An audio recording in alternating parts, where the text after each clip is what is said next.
masih di masjid untuk tidak terlambat. Assalamualaikum warahmatullahi wabarakatuh. Bismillahirrahmanirrahim. Alhamdulillahirabbil alamin. Wassalatu wassalamu ala asyrofil anbiya'i wal mursalin sayyidina Muhammadin wa ala alihi wa sahbihi ajma'in. Amma ba'du.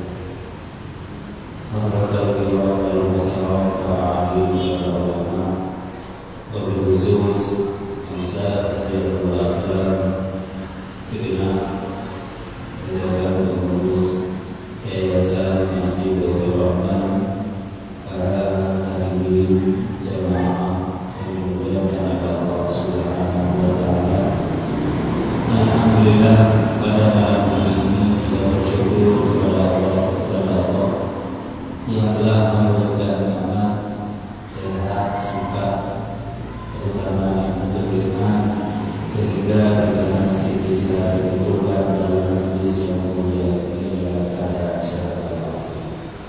Salawat serta salam semoga tetap terlibatkan pada baginda kita Nabi Muhammad SAW yang menjadi nur nur sehingga kita berada di jalan yang terang dan Islam. Hadirin yang dimuliakan oleh Allah, sebelum acara kita mulai, marilah kita membaca suratul Fatihah dengan harapan apa yang menjadi niatan kita, menjadi amalan kita selalu bersamaan dengan ridho dari Allah Subhanahu wa taala. Ala hari ini wa ala kulli niyatin shalihah. Al-Fatihah.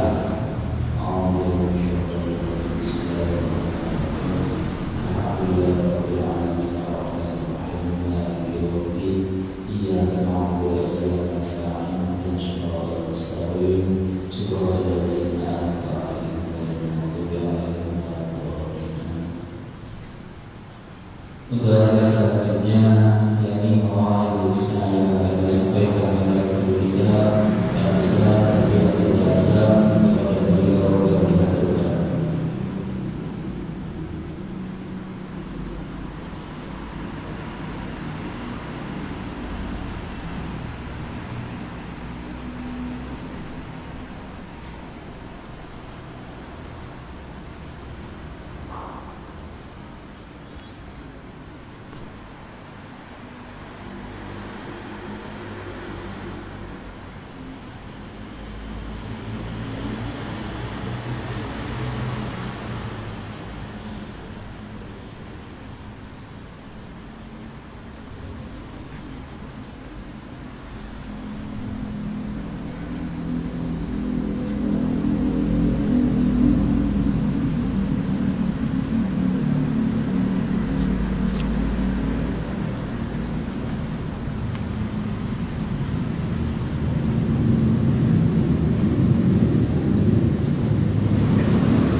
Assalamualaikum warahmatullahi wabarakatuh. Bismillah walhamdulillah, Tsumma salatu wassalamu ala Sayyidina Muhammad ibn Abdillah wa ala alihi wa sahbihi wa man wala, wa la hawla wa la quwwata illa billah. Subhanaka la ilma lana illa ma 'allamtana innaka antal alimul hakim wa tub 'alaina innaka antat tawwabur rahim. Rabbi shrah li sadri wa yassir li amri wahlul 'uqdatan min lisani yafqahu qawli wahdi qalbi wasaddid lisani amin.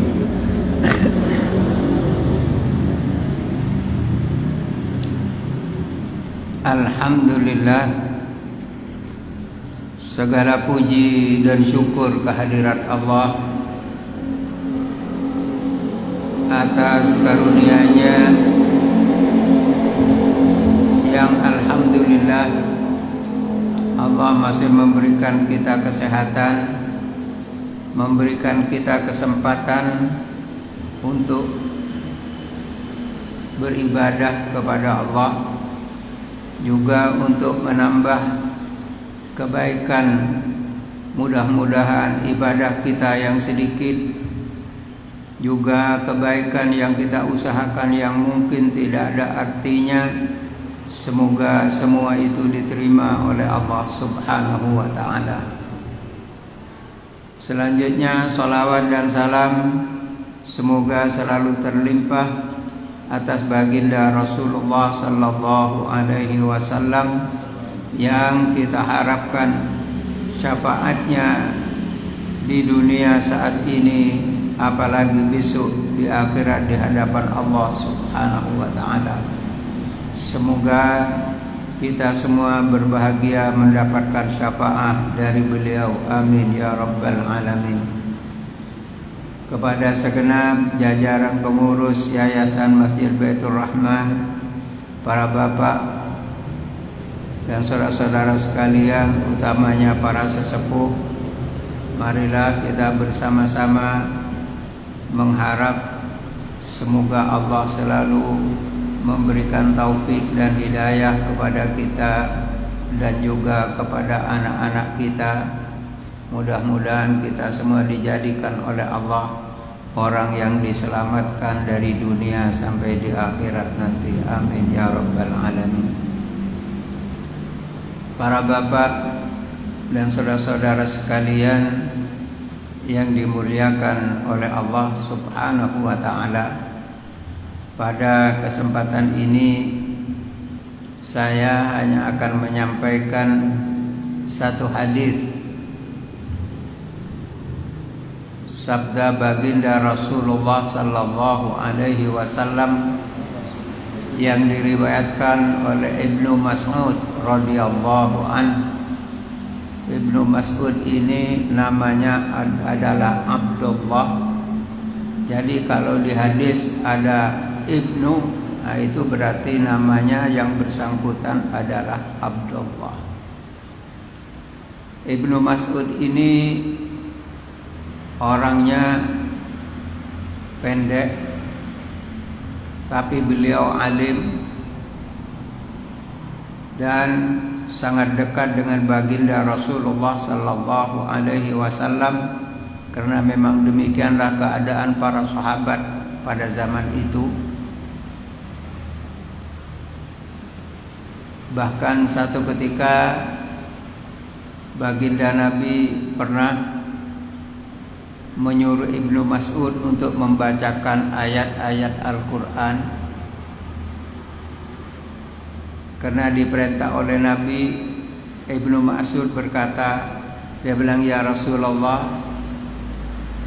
apakah saya akan membacakan ayat Al-Quran di hadapan panjenengan sedangkan wahyu itu diturunkan kepada panjenengan? Maka Rasulullah sallallahu alaihi wasallam menjawab, aku ingin dan lebih senang mendengarkan bacaan orang lain. Maka saat itu Ibnu Mas'ud membacakan ayat Al-Quran yang ada di surat An-Nisa, kalau saya tidak salah. Beliau ini orang yang alim dan sangat dekat dengan Rasulullah sallallahu alaihi wasallam. Ibnu Mas'ud berkata, qala Rasulullah sallallahu alaihi wasallam, bahwasanya Rasulullah sallallahu alaihi wasallam telah bersabda, Inna Allah Ta'ala qad ikhtara minal ayyami arba'atun wa minasy syuhuri arba'atun wa minan nisa'i arba'atun wa minan nisa'i arba'atun wa arba'atun yasbiquna ilal jannah wa arba'atun istaqat lahumul jannah istaqat ilaihimul jannah. Jadi di sini Rasulullah sallallahu alaihi wasallam bersabda, sesungguhnya Allah Subhanahu wa taala telah memilih minal ayyami arba'atan, dari hari 4 hari yang dipilih oleh Allah, wa minasyuhuri arba'atan, dan dari bulan juga 4 bulan, dari kaum wanita ada 4 orang, dan dari orang yang mendahului kaumnya untuk masuk ke dalam surga juga 4 orang, dan 4 orang yang dirindukan oleh surganya Allah Subhanahu wa ta'ala. Ammal ayyam, adapun yang hari yang 4, fa awwaluha yaumul jum'ati, hari yang utama adalah hari Jumat. Fiha sa'atun la yuwafiquha abdun muslimun sa'alallah ta'ala syai'an min amri dunya wal akhirah illa a'tahu Allahu iyyahu. Hari Jumat adalah hari yang dimuliakan oleh Allah. Bahkan baginda sendiri menganjurkan kepada kita bahwa malam yang utama atau hari yang utama adalah Jumat, dan perbanyaklah olehmu membaca salawat kepadaku, katanya Rasulullah. Jadi kita dianjurkan oleh Rasulullah di hari atau malam Jumat kita disuruh memperbanyak membaca salawat kepada Rasulullah sallallahu alaihi wasallam. Dan di hari Jumat itu ada satu saat yang apabila seseorang memohon kepada Allah bersamaan dengan saatul ijabah itu, maka apapun yang diminta dari hal kebaikan, baik itu masalah duniawiyah ataupun ukhrawiyah, maka Allah Subhanahu wa ta'ala mengabulkan permintaannya.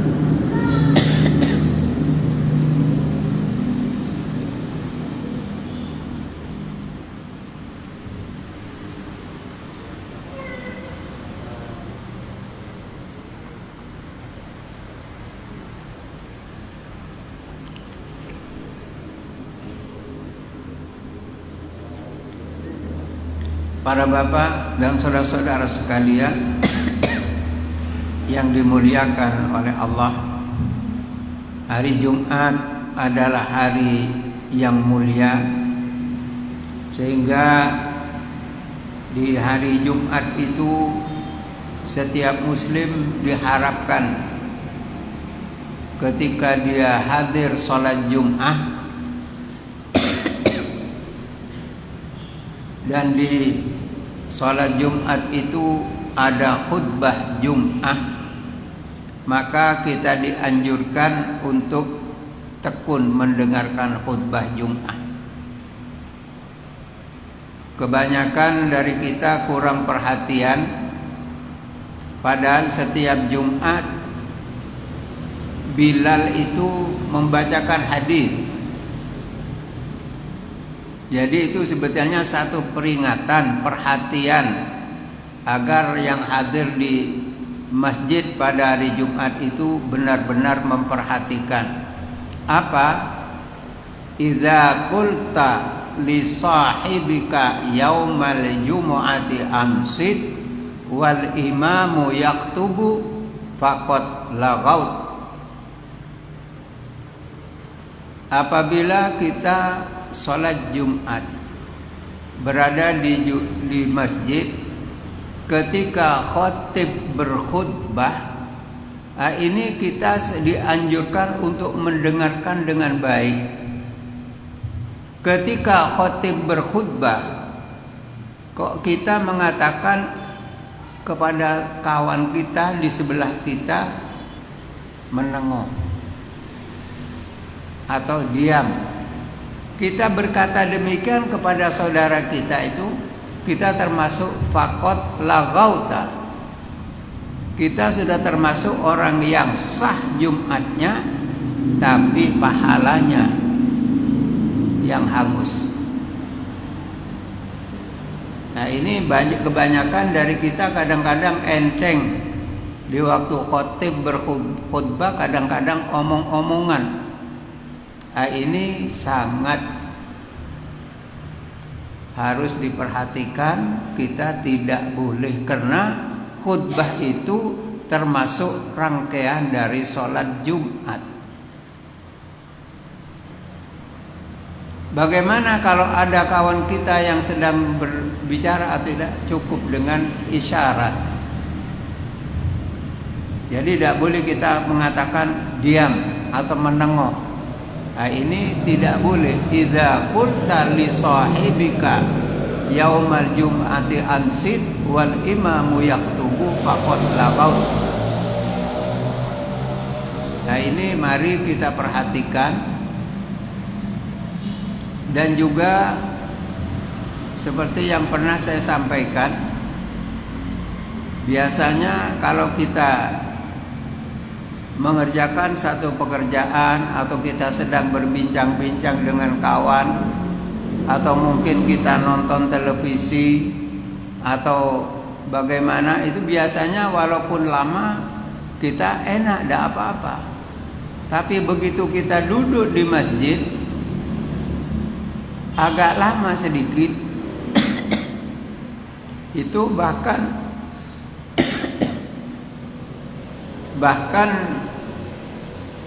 bukan sekedar ngantuk, kadang ada yang sampai kesirep lama.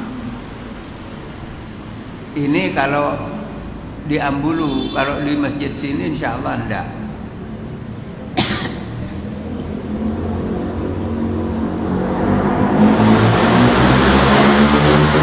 Kenapa bisa terjadi demikian? Nah, ini yang perlu kita atasi diri kita. Kenapa sih kalau kita jagongan 1 jam tidak terasa? Kalau kita nonton sepak bola 1,5 jam tidak ngantuk. Tapi kenapa ketika kita di masjid yang saat itu dalam rangka ibadah kepada Allah, kenapa kita kok kesirep? Ada apa dengan diri kita? Ini harus kita tanya kepada diri kita.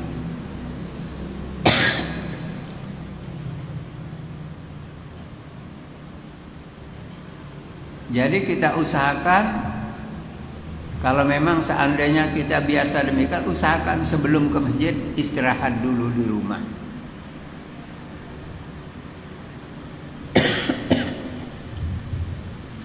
Seperti jam 10 istirahat sebentar, agar ketika kita di masjid kita tidak ngantuk. Para bapak dan saudara-saudara sekalian yang dimuliakan oleh Allah, jadi hari Jumat ini adalah hari yang dimuliakan oleh Allah, dan di situ umat Islam diharapkan setiap Jumat paling tidak rohaninya mendapatkan asupan nasihat. Itulah perlunya ada khutbah Jumat, ada masukan tambahan ilmu kepada kita. Jadi bukan sekedar tradisi, bukan, Disinilah Islam sangat memperhatikan pemeluknya. Paling sedikit dia harus mendapatkan tambahan ilmu, paling tidak 1 minggu 1 kali. Jadi masalah ini mari kita perhatikan. Jangan sampai kita menganggap bahwa khutbah itu hanya sekedar tradisi dalam Jumat, bukan, tapi itu termasuk rangkaian dari sholat Jumat. Bahkan dari mulianya Yaumil Jum'ah itu Rasulullah sallallahu alaihi wasallam mempunyai pakaian khusus yang beliau pakai ketika sholat Jum'ah. Para bapak dan saudara-saudara sekalian yang dimuliakan oleh Allah, yang kedua, hari yang mulia ialah Yaumu Arafah. Ini sebentar lagi kita setelah memasuki bulan Dzulhijjah, pada tanggal 9 Dzulhijjah. Nah, ini namanya hari Arafah.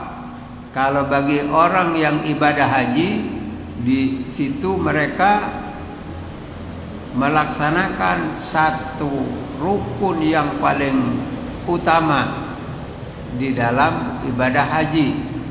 Ruknul a'zam dari ibadah haji adalah wukuf di Arafah. Bagi kita yang tidak ibadah haji, disunnahkan untuk berpuasa.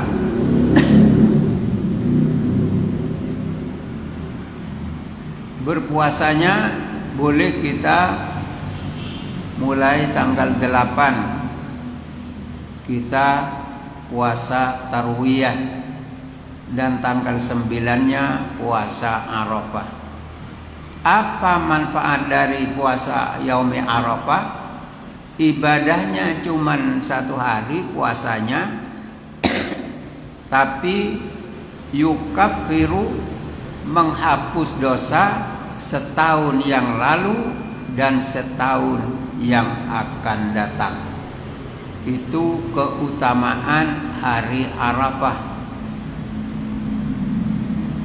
Jadi mari kita perhatikan, cuma 1 hari, tapi dari ulama banyak yang menganjurkan kita disuruh berpuasa mulai tanggal 8 dan tanggal 9, yaitu hari Tarwiyah dan hari Arafah. Bagi orang yang ibadah haji, dari mulianya hari Arafah itu, kalau sudah selesai wukuf, kok ada jamaah haji yang masih merasa dosanya tidak diampuni oleh Allah, orang itu berdosa. Jadi di saat itu Allah curahkan pengampunannya. Yang ketiga, hari yang dimuliakan ialah Yaumun Nahri, hari Idul Adha, yang mana di hari Idul Adha ini malamnya kita dianjurkan untuk memperbanyak ibadah kepada Allah. Biasanya kalau malam Idul Fitri, malam Idul Adha, ini kalau di Ambulu, tidak tahu kalau di sini, insya Allah tidak. Takbir itu yang takbir bukan orangnya, tapi kaset yang takbir. Sedangkan orangnya kadang-kadang jagongan. Padahal yang dianjurkan kita memperbanyak bacaan takbir, tahmid dan tahlil. Jadi kita yang harus membaca. Sama juga seperti Al-Quran. Kadang-kadang kita cuma nyetel. Yang sekarang ini ada tartil Al-Quran, tinggal kita nyetel. Tapi kita sendiri kadang-kadang tidak membaca. Ini kurang tepat. boleh kita nyetel di waktu kita tidak membaca, agar kita selalu mendengarkan bacaan Al-Quran. Tapi jangan sampai kita sendiri tidak membacanya. Jadi supaya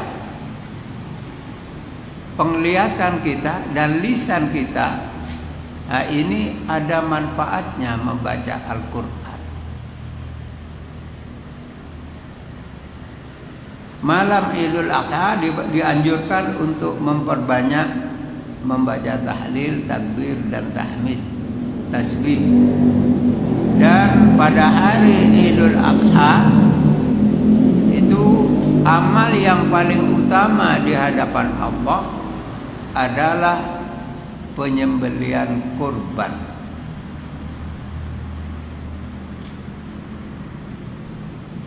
Dari besarnya fadilah penyembelihan kurban, orang yang berkurban ketika hewannya disembelih,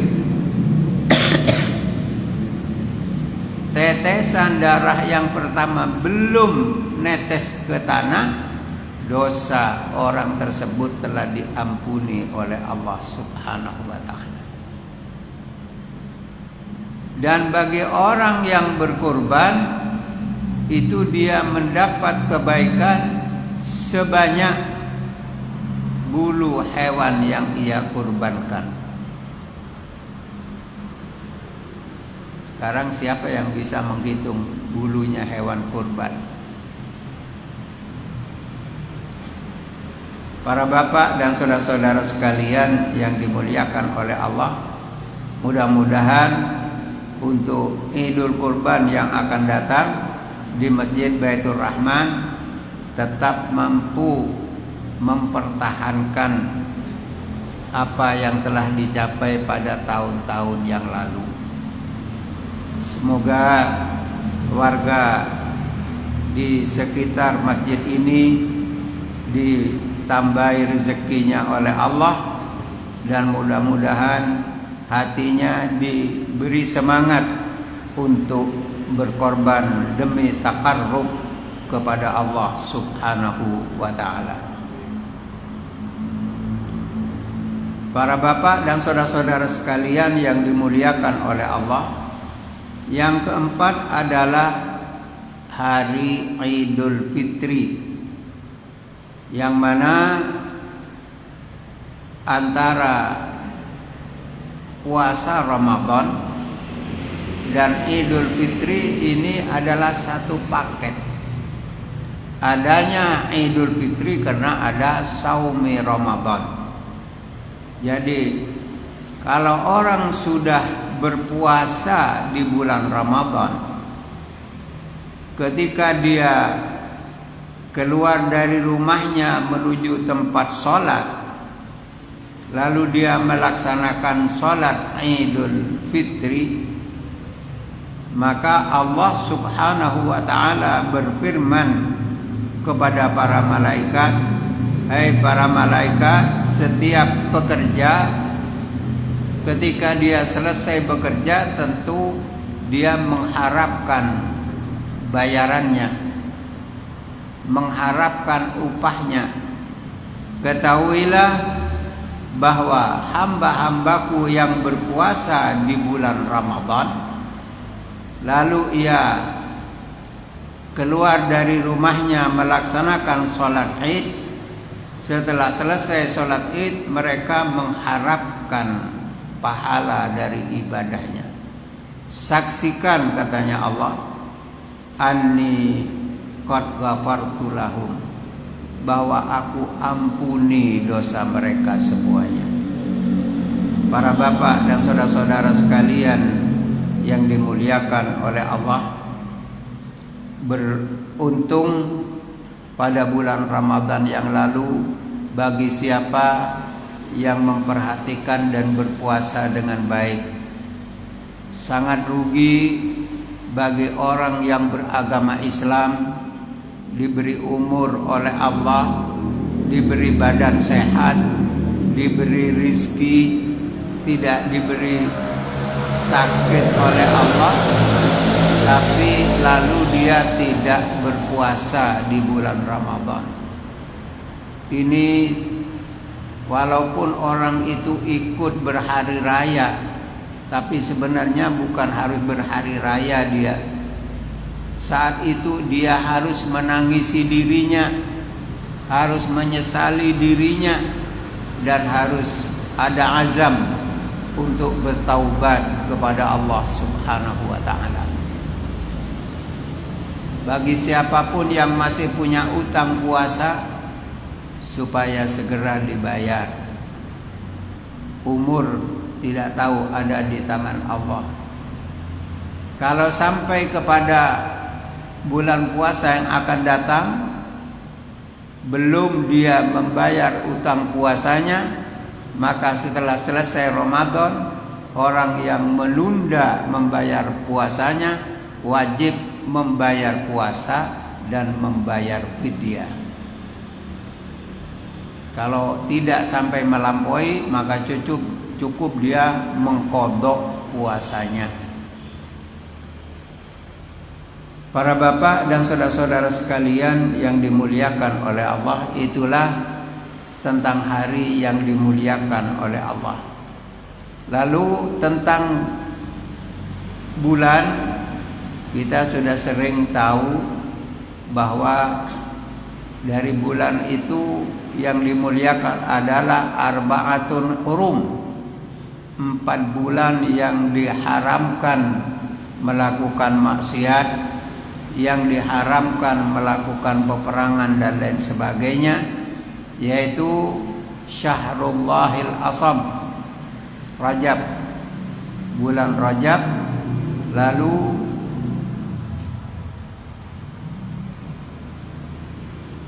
bulan Dzulqa'dah, bulan Dzulhijjah, dan bulan Muharram. Ini bulan yang dimuliakan oleh Allah Subhanahu wa ta'ala. Wa amman nisa, adapun wanita yang dipilih oleh Allah, maksudnya menjadi wanita yang mulia di antara wanita-wanita yang ada di dunia ini. 4 orang tersebut ialah Maryam binti Imran, yaitu Sayyidatina Maryam, putra dari Imran, ibu dari Nabi Allah Isa alaihissalam.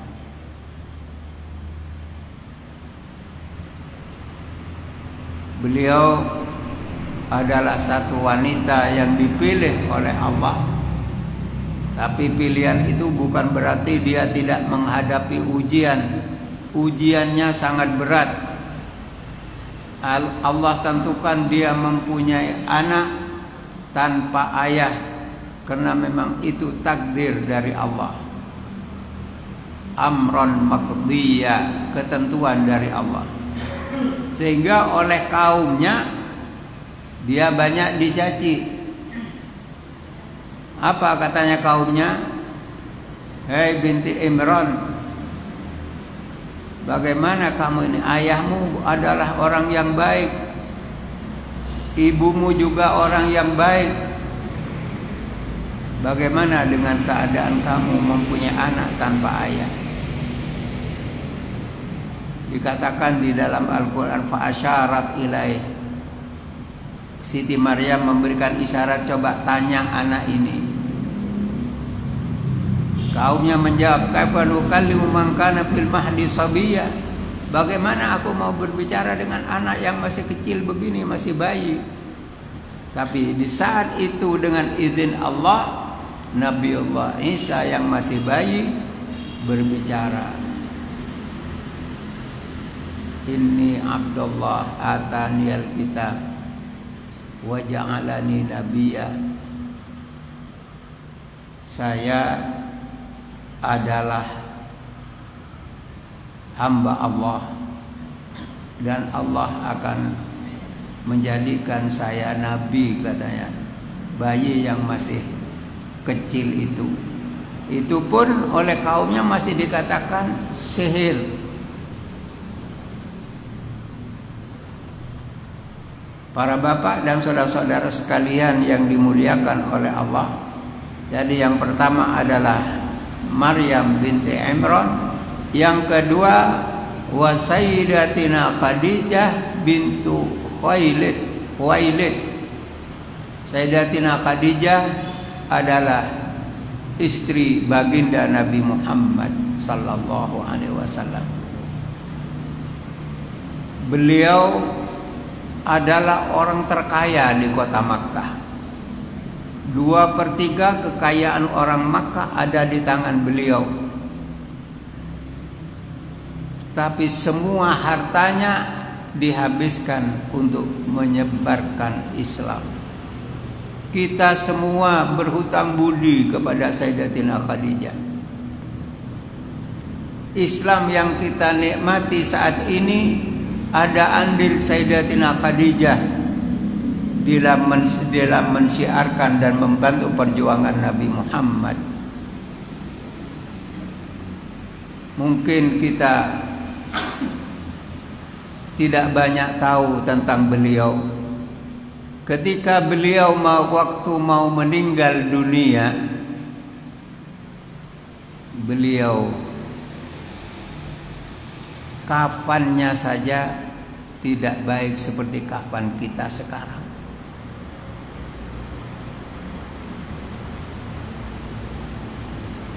Dia berkata kepada putrinya Sayyidatina Fatimah,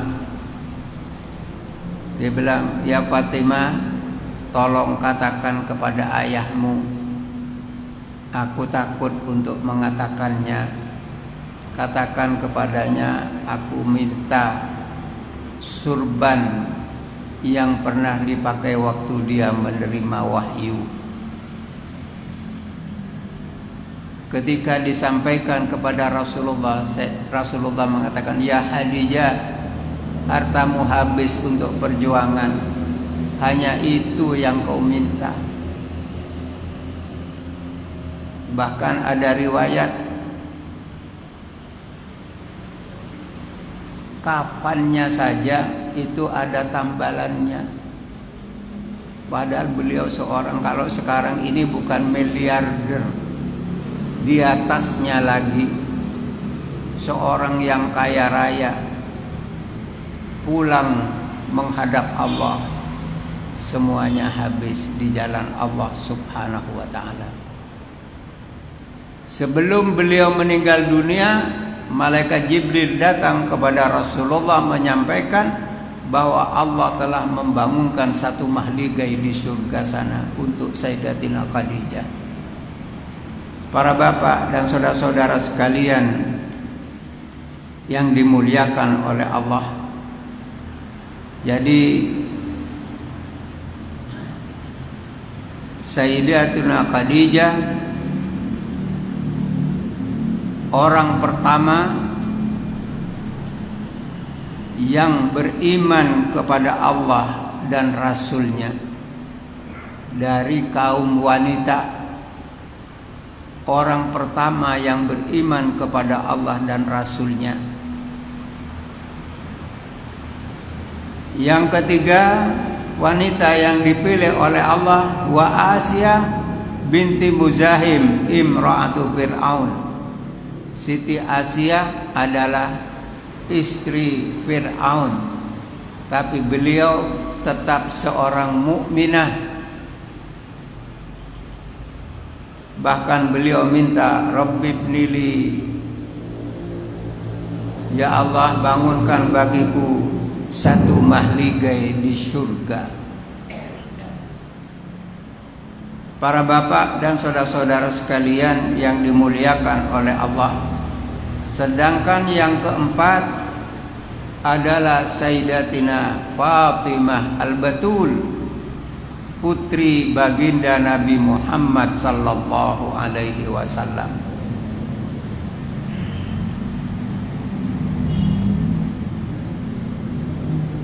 Beliau tidak seperti kita di dalam rumah tangga. Dari pernah tidak masak, tidak masak makanan dan karena memang tidak ada, sampai turun ayat yang menjelaskan tentang itu.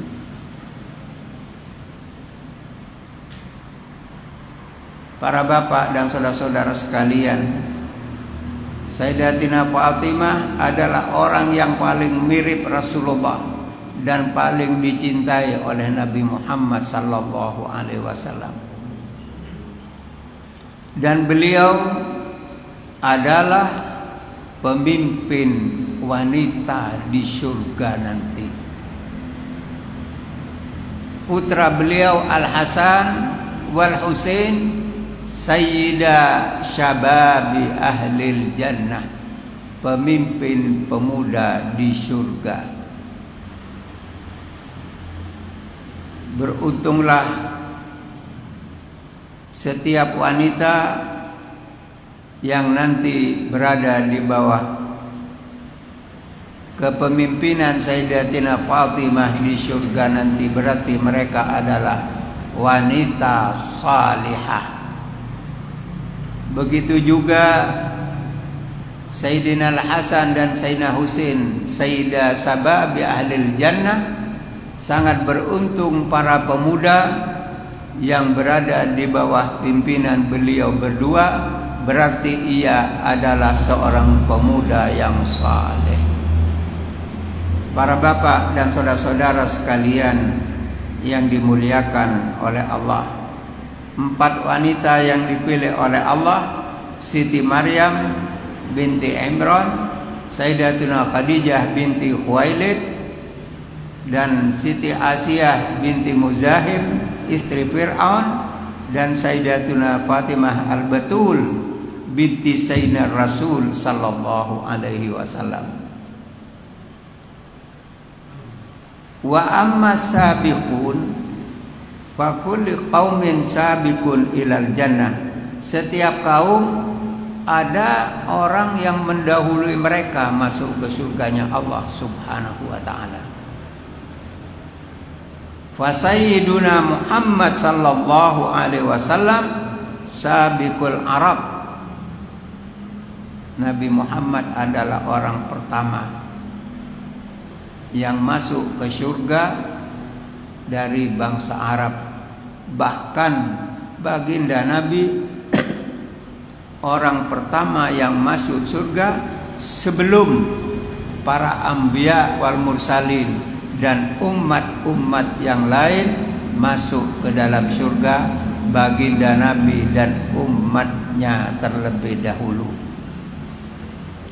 Mudah-mudahan kita termasuk dari umat beliau yang dibahagiakan oleh Allah, mampu dimasukkan ke surganya bersama baginda Nabi Muhammad sallallahu alaihi wasallam. Yang pertama adalah Nabi Muhammad mendahului bangsa Arab masuk ke surga. Yang kedua, wa Salman radhiyallahu an Sabiqul Faris, Salman Al-Farisi, beliau orang pertama yang masuk surga dari bangsa Persia, karena beliau adalah beriman kepada Allah dan Rasulnya. Bahkan dari dekatnya beliau kepada Rasulullah sampai mengatakan Salman minna ahlul bait, dianggap keluarga oleh Rasulullah. Dan beliau punya andil ketika akan terjadi peperangan antara kaum muslimin di kota Madinah dengan kaum Quraisy kafirin pada waktu itu, yang dari Makkah dan sekitarnya. Beliau mempunyai andil memberikan saran kepada Rasulullah untuk membangun khandak, parit yang sampai saat ini masih ada. Yang ketiga, Suhaib, orang pertama yang masuk surga mendahului bangsa Romawi. Sabiqur Rum. Dan yang keempat Bilal bin Rabah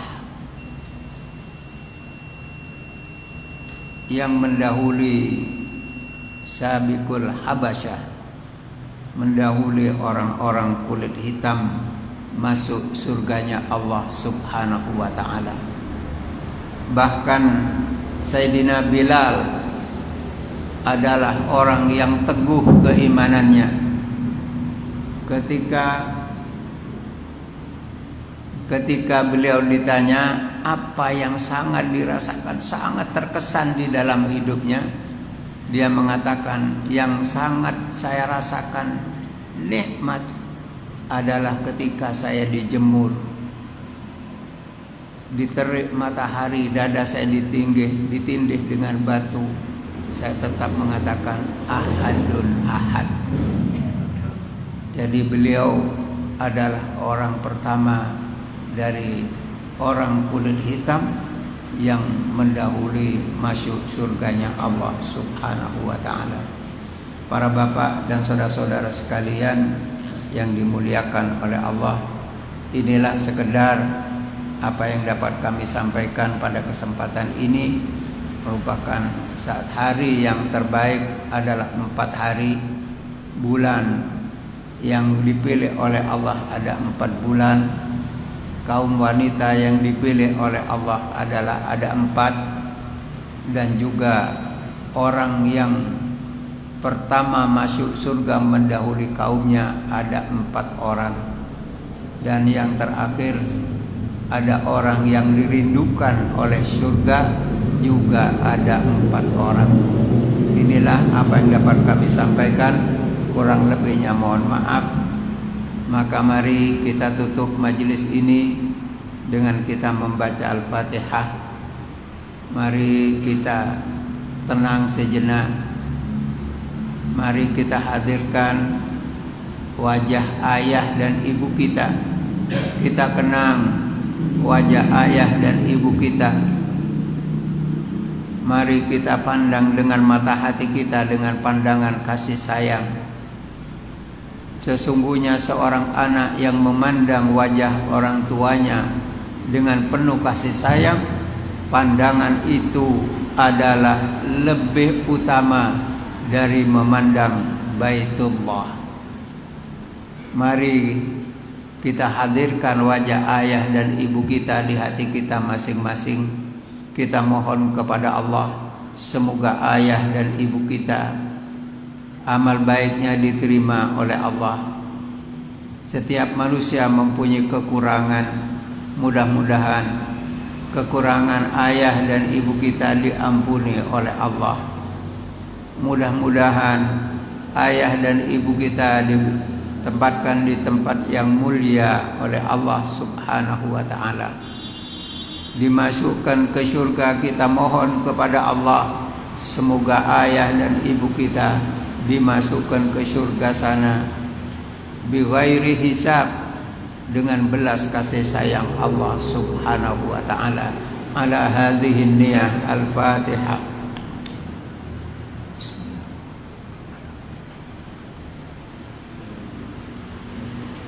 Iya.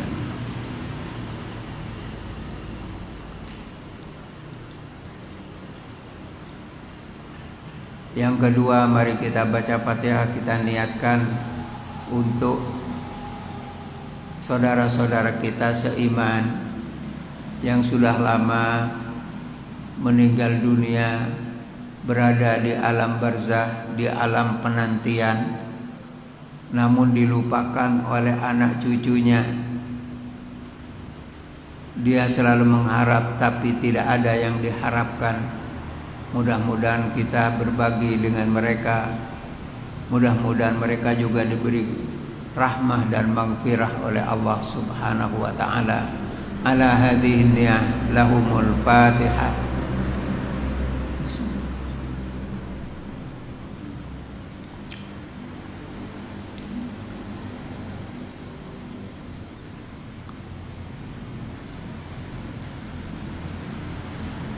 Yang terakhir, mari kita mohon kepada Allah untuk diri kita, keluarga kita, dan anak cucu kita.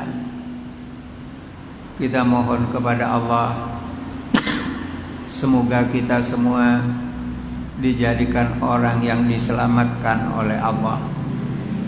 Ada seorang ulama yang berkata, kita jangan sampai tidak pernah menanyakan kepada anak-anak kita tentang agama.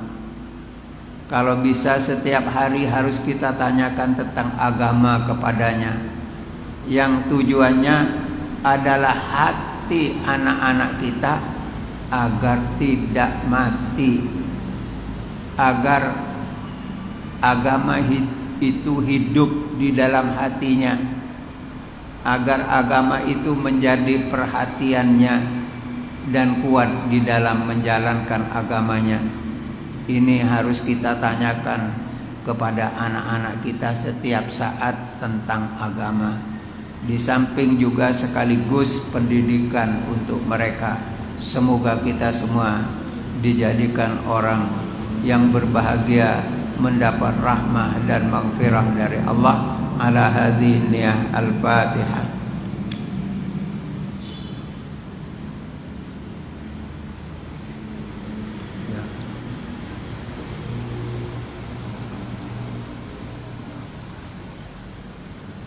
Mari kita tutup dengan kita membaca Asmaul Husna. Apa yang menjadi hajat kita dari hajat yang baik semoga dikabulkan oleh Allah. Mudah-mudahan kita semua berbahagia, diberi sukses oleh Allah untuk hidup dalam iman dan Islam. Semoga kita mati juga tetap membawa iman dan Islam, mati dalam keadaan husnul khatimah. Bismillahirrahmanirrahim. Walillahil asmaul husna fad'uhu biha. Ya Allah, Ya Rahman, Ya Rahim, Ya Malik, Ya Kudus, Ya Salam, Ya Mu'min, Ya Muhaimin, Ya Aziz, Ya Jabbar, Ya Mutakabbir, Ya Khaliq, Ya Bari, Ya Musawwir, Ya Ghaffar, Ya Qahhar, Ya Wahhab, Ya Razzaq, Ya Fattah, Ya Alim, Ya Qabib, Ya Basit, Ya Khafid, Ya Rafi', Ya Mu'izzu, Ya Mudhillu, Ya Sami', Ya Basir, Ya Hakam, Ya Adlu, Ya Latif, Ya Khabir, Ya Halim, Ya Azim, Ya Ghafur, Ya Syakur, Ya Aliyu, Ya Kabir, Ya Hafid, Ya Muqit, Ya Hasib, Ya Jalil, Ya Karim, Ya Raqib, Ya Mujid,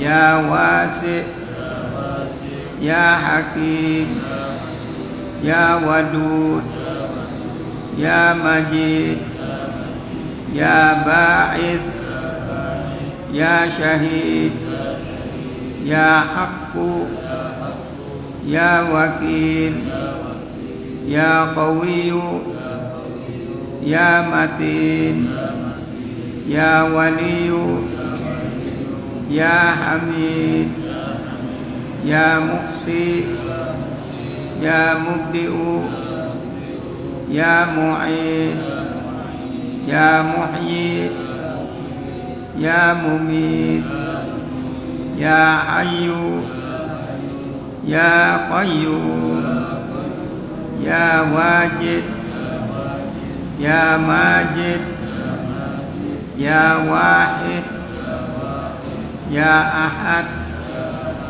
Ya Samad, Ya Qadir, Ya Muqtadir, Ya Muqaddim, Ya Muakhir, Ya Awal, Ya Akhir, Ya Zahir, Ya Batin, Ya Wali, Ya Muta'ali, Ya Barru, Ya Tawwab, Ya Muntaqimu, Ya Afu, Ya Ra'uf, Ya Malikal Mulki, Ya Dzal Jalali wal Ikram,